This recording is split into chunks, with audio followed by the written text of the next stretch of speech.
Assalamualaikum Sobat Jelajah Jakarta. Masih ingat Jalan Raya Pondok Rangon yang masih mulus ini yang saya dokumentasikan pada tanggal 14 September 2023 lalu? Beginilah penampakan dari drone yang saya terbangkan pada Senin 9 Oktober 2023 kemarin. Sebagian jalan Pondok Rangon ini ditutup sementara karena sedang terdapat proyek penggalian yang berada tepat di tengah jalan ini.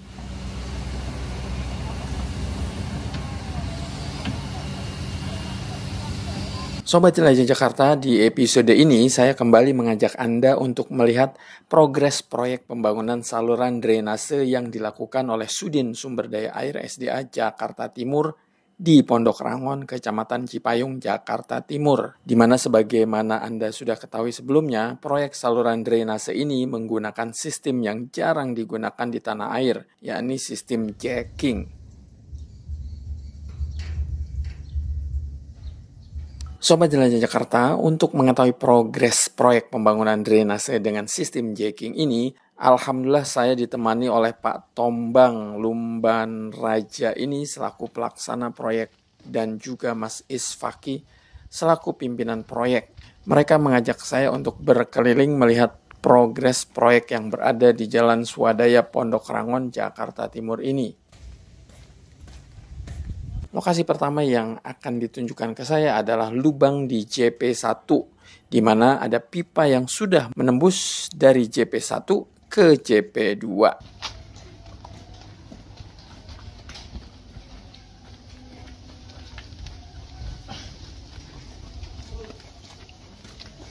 Sobat Jelajah Jakarta, inilah lokasi pertama yang saya maksud.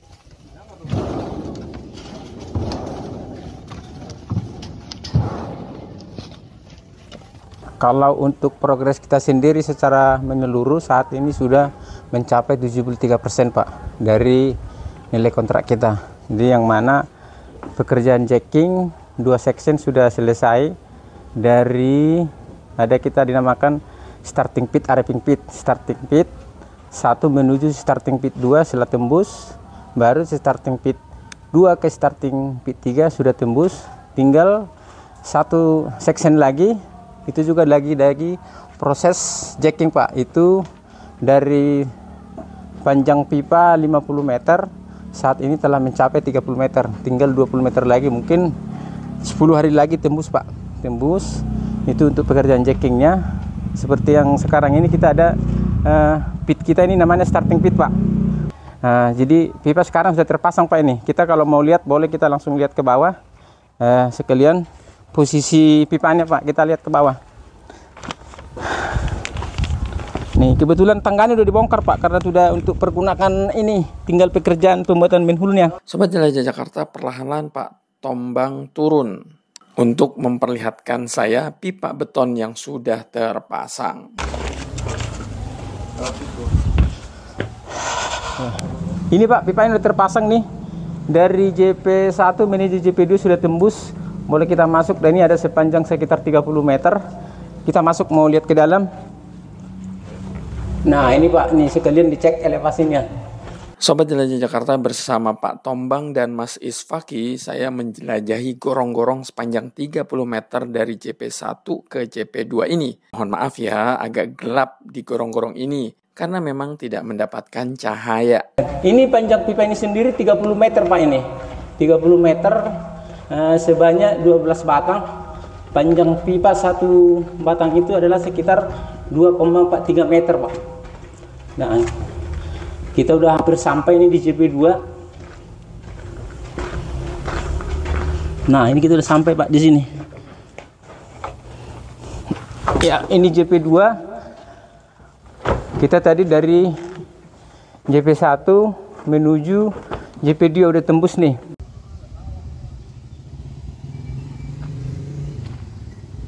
Nah, ini dari JP2 menuju JP3. Kebetulan ini sudah tembus sebenarnya Pak. Cuman di JP3-nya itu karena kita masih gunakan dindingnya, sementara kita masih tutup. Kita cor beton untuk melakukan pelaksanaan jacking ke arah JP4-nya yang sekarang sedang berjalan. Sobat Jelajah Jakarta, gorong-gorong yang kami lewati tadi sepanjang 30 meter ini berada di bawah jalan ini.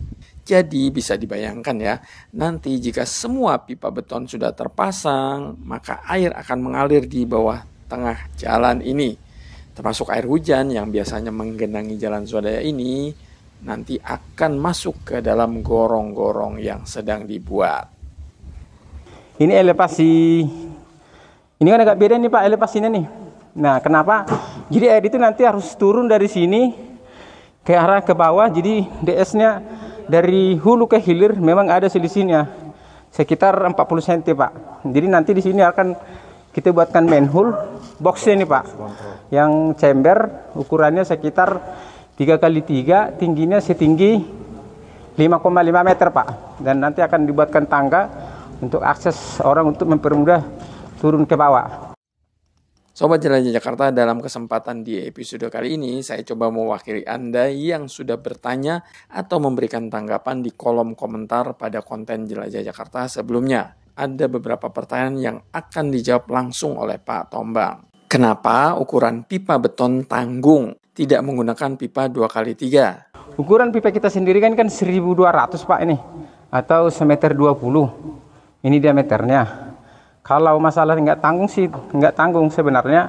Kenapa? Kalau di hulu ukuran unitnya adalah ukuran 80-80. Sementara luas penampangnya dia kan cuma 80, ini 1200. Jadi memang dari perencanaan itu, dia sudah menghitung catchment area atau tumpahan air yang akan ditampung berapa, sudah diperhitungkan. Sehingga ditentukan ini sebenarnya untuk diameter ini tidak terlalu kecil sebenarnya. Kalau secara debit air untuk tampungan air sudah lebih dari cukup untuk diameter. Jadi kalau masalah diameter sudah cukup, dan ini sudah lebih besar dari unit. Bahkan sudah hampir 2 kali dari unitnya. Jadi kalau untuk ini diameter pipanya. Konsep ini tidak cocok untuk daerah yang masih menggunakan air tanah. Karena dengan adanya gorong-gorong ini air tanah bisa terserap habis. Kalau pipa ini tidak ada hubungannya dengan rembesan tanah dari dinding. Jadi bahkan pipa ini sendiri juga kita pasang adalah menggunakan, ini yang namanya ada steel collar, dan nanti di posisi sambungan juga dikasih rubbering. Jadi air dari dinding, sisi dinding sini tidak bakalan bisa masuk ke pipa ini sendiri. Sehingga jadi fungsi pipa ini sebenarnya hanya lintasan ini, lintasan. Jadi tidak ada hubungannya, warga jadi nanti sumurnya jadi kering gitu, tidak ada hubungannya, karena nanti air yang dari ini juga tidak ada bikin bocor ke dinding tanah. Jadi ini murni hanya lintasan penangkap air dari genangan yang ada di sisi hulu sana, dia nampung lewat ke sini masuk ke arah PHB. Jadi itu. Jadi kalau masalah ini kenapa ini cocoknya di lokasi sudah ada jaringan pumpnya atau tidak, ini tidak ada hubungannya. Kenapa pipa beton tidak dipilih yang ukurannya setinggi manusia agar mudah saat perawatan? Area yang akan dilintasin dia, volume yang akan ditampung dengan dia, kalau hitung volume air di hulu itu adalah 0,8 kali 0,8 unitnya. Sementara di pas posisi jacking itu sudah dibuatkan diameter yang cukup besar 1,2 cm 20. Nah, ini kenapa agak besar dikit? Memang sudah cukup, sudah diperhitungkan dari perencanaan bahwa sesuai dengan dimensi ini sudah cukup untuk maintenance orang apabila ada nanti sampah yang tersangkut atau material apa pada saat dia musim banjir. Jadi orang untuk mempermudah orang, diameter dengan diameter 1200 sudah cukup itu, karena sesuai dengan lintasan air yang akan lewat. Bahkan nanti kalau air juga masuk ke sini, ini kemungkinan nggak bakalan penuh. Bahkan paling setengahnya, tidak sampai 3/4 dari dia, paling setengah diameter. Kenapa dalam proyek ini menggunakan sistem jacking dengan metode manual? Apakah karena masalah anggaran? Kalau masalah antara metode ya, kalau metode itu kan kembali dari perencanaan. Memang antara metode manual dengan metode selari sistem yang murni dia pakai mesin semua, memang lebih biaya, lebih mahal yang pakai mekanis. Itunya menggunakan mesin full mesin semua. Tetapi mungkin kembali kepada dari awal perencanaan, karena memang lokasi ini juga kan sangat sempit Pak itu. Kalau memang kita menggunakan dengan mesin, area starting pitnya juga sama repeatnya mungkin butuh agak luas Pak gitu, karena banyak akan alat-alat yang kita akan tempatkan di bawah, mulai dari hydraulic jack, pompa dewateringnya, sama dengan penempatan alat di atas. Tapi mungkin sudah kita diperhitungkan dari perencanaan bahwa metode dengan ini, karena dengan sectionnya juga nggak begitu panjang, ya cukup itu Pak. Kalau masalah segi biaya sih pasti berbeda Pak, jauh lebih mahal dari microtunnelingnya. Sobat Jelajah Jakarta, jawaban-jawaban yang sudah dipaparkan oleh Pak Tombang bisa memuaskan Anda yang sudah bertanya ya. Semoga jawaban-jawaban yang sudah dipaparkan oleh Pak Tombang bisa memuaskan Anda yang sudah bertanya ya. Sobat Jelajah Jakarta, berapa sih jumlah pipa beton yang akan dipasang di bawah tanah ini? Mengenai jumlah pipa beton yang akan dipasang di 4 lubang di bawah tanah ini, Pak Tombang coba menjelaskan sebagai berikut. Untuk jumlah section yang kita pasang jackingnya Pak, di sini kan kita ada 3 lubang Pak. Yang mana adalah 3 lubang, lubang 1, lubang 2, lubang 3, lubang 4. Untuk jumlah pipa, dari lubang 1 ke lubang 2 jumlahnya ada sekitar 12 batang. Atau setara kalau panjang pipa 1 batang itu kan ada 2,43, sekitar 30 meteran lebih. Terus untuk dari lubang 2 ke lubang 3 itu jaraknya ada sekitar 48 meter. Atau kalau dihitung dari panjang pipa ada sekitar 18 buah atau 18 piece. Nah, untuk satu sectionnya 3 ke 4 ada sepanjang 50 meter. Itu kurang lebih 22 batang Pak. Jadi panjang jacking ini ada sekitar 130 meter, dan segalian terbukanya atau pasangan UD itu ada sekitar 400 meter Pak. Jadi total panjang dari hulu ke hilir sampai PHB-nya itu ada sekitar 500 meter Pak, panjang salurannya.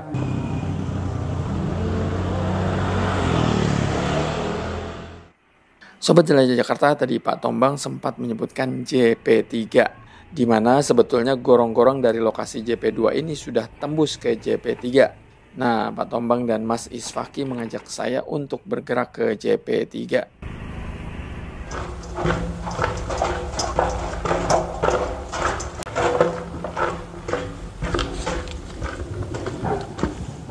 Iya.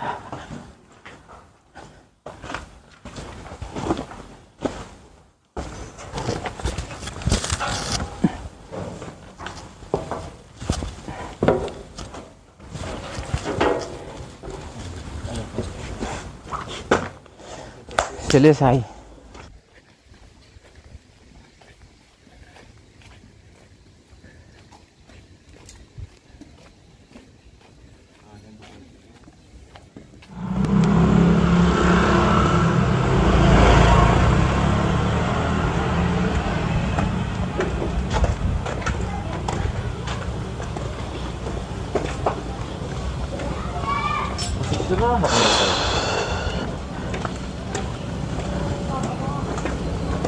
Sobat Jelajah Jakarta, inilah lokasi JP3 yang dimaksud.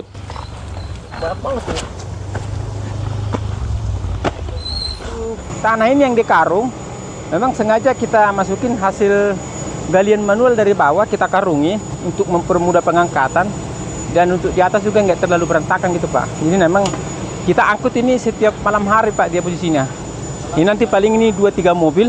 Nah ini Pak yang starting pit atau manhole kita yang ketiga. Nah itu yang posisi yang kuning Pak, itu yang ada theodolit. Nah itu pasang Pak dari sana. Tapi sementara kita tutup dulu, kita bikin truss wall untuk bantalan hidroliknya dari JP3 ke JP4 nya itu Pak. Jadi nanti setelah pipa ini terpasang posisi 13, tinggal 9 batang lagi. Selesai terpasang baru langsung ini nanti kita buka Pak. Kita pasang lagi pipa, diadu, langsung bikin chambernya, manhole-nya. Sobat Jelajah Jakarta, barangkali ada yang bertanya kenapa antara lubang 1, lubang 2, dan lubang 3 kedalamannya berbeda-beda. Nah, Pak Tombang coba menjelaskan untuk Anda. Kenapa di sini bisa lebih dalam? Karena kebetulan di hulunya itu kan rendah Pak. Memang di situ kalau UDT itu di situ paling 1,20 meter. Masuk lagi arah ke hilir dikit, maju ke JP1, dia ada sekitar 4 meter. Di pit 2 4,5, di sini 5,5. Kenapa? Memang kalau pipa itu kan di bawah harus elevasinya harus, selupnya harus turun Pak, miring dari hulu ke hilir, kan harus turun biar airnya mengalir. Sobat Jelajah Jakarta, dari JP3 ini saya kemudian diajak lagi ke JP4, di mana saat ini sedang diadakan penggalian kedalamannya oleh ekskavator.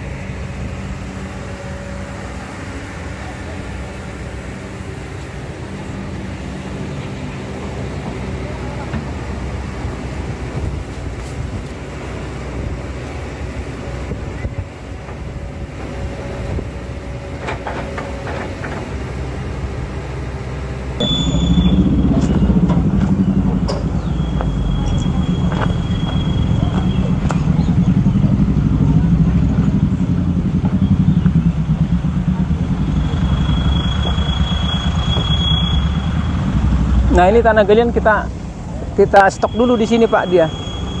Nah, ini jadi lahan ini kita gunakan sama yang punya tanah, kita akan gunakan. Ini kan harus kita gali Pak dalam nih sekitar 5,5 meter untuk masang unitnya. Kalau di sini sendiri sudah terpasang sih Pak sampai di sini unitnya. Tinggal lurusin ke sana karena ini harus digali. Jadi tanah di stok dulu di sebelah sana Pak. Itu posisinya. Tinggal 15 meter lah, 5 meter lagi Pak ini pekerjaan ini. Ini kenapa ini agak belakangan, tinggal ngejoin antara box dengan ini. Jadi kalau kita telusurin dari sini, ini sudah terpasang Pak sampai ke bawah.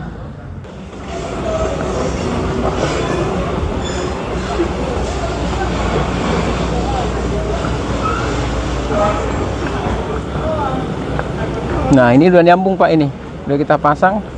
Jadi di sini ini pakai unit Pak, di sini yang manual Pak ini. Dari sini terus ke bawah.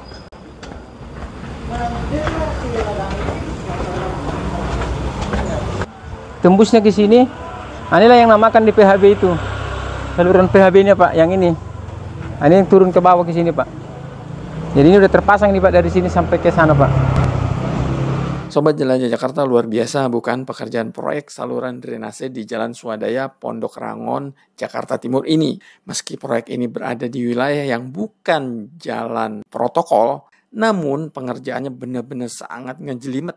Selama ini pengerjaan dengan sistem jacking ini memang belum pernah dilakukan di jalan-jalan non-protokol. Jadi beruntung sekali warga yang berada di sepanjang Jalan Swadaya dan sekitarnya. Pemprov DKI Jakarta, dalam hal ini Sudin SDA Jakarta Timur, berusaha keras semaksimal mungkin agar proyek ini mampu mengatasi banjir yang sudah berulang kali terjadi di wilayah ini. Wah.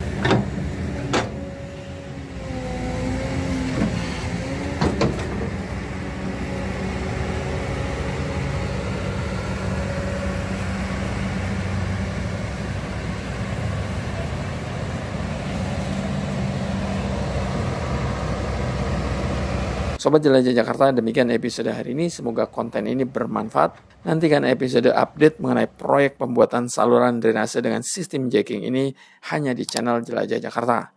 Oh iya, jika masih ada pertanyaan yang berkaitan dengan sistem jacking atau teknis pelaksanaan proyek ini, silakan ditulis lagi di kolom komentar di bawah ini. Terima kasih. Wassalamualaikum warahmatullahi wabarakatuh.